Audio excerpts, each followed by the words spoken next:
grief hits everybody differently. My friend Rachel just posted a video today, and yesterday was the 7th deathversary of her husband Lauren's passing. And today, her concern is about other people and their mental well-being as we're now in Suicide Prevention Month. And her recalling for herself how difficult it was when Lauren's passed and how difficult it is today.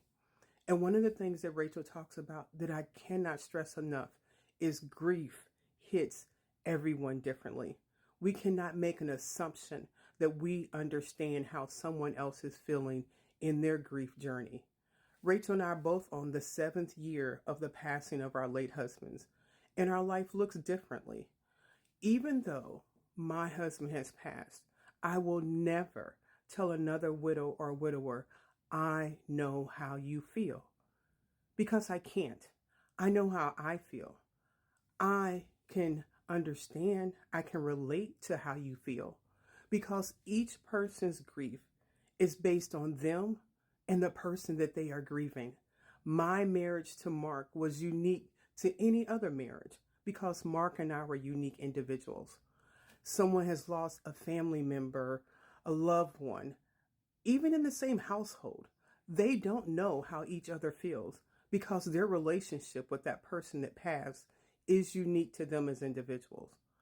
I encourage you, like Rachel did, to find a grief support group.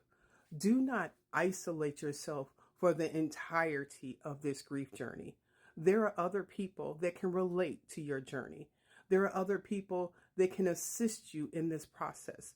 Finding mental health professionals to be able to have someone, it's not just talking to them. They are giving you healthy coping skills. They are taking you outside the chatter of your mind, and they are giving you a safe space to speak. One of the things that I'll never forget about my interaction with Rachel was giving her the encouragement to say Lawrence's name out loud.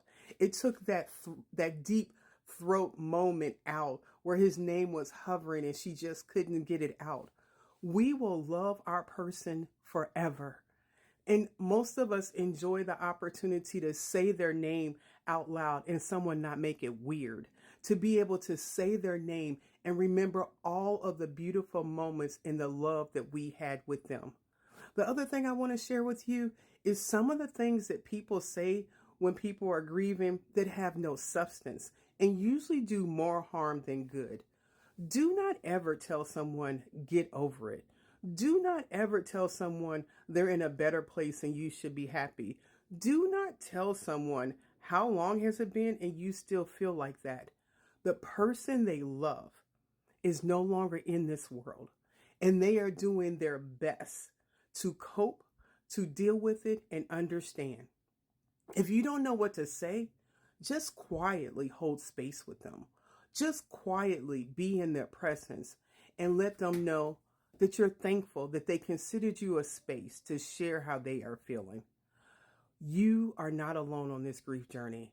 There are other people here with you. And back to Rachel's video, she lists a lot of different resources that can help you.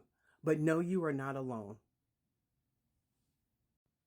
And the reason why that's important, it may be one day after your loved one passed, or it may be 30 years later, and you may be struggling within yourself thinking, I still feel like this. I can't tell anybody this, but you can.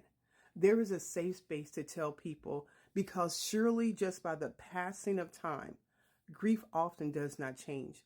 It requires us to get in and lean in and to do the tough work of dealing with our grief to be able to see life differently. The person you love is worth everything that you're feeling. We just want to be with you on this journey so you know that you are not alone.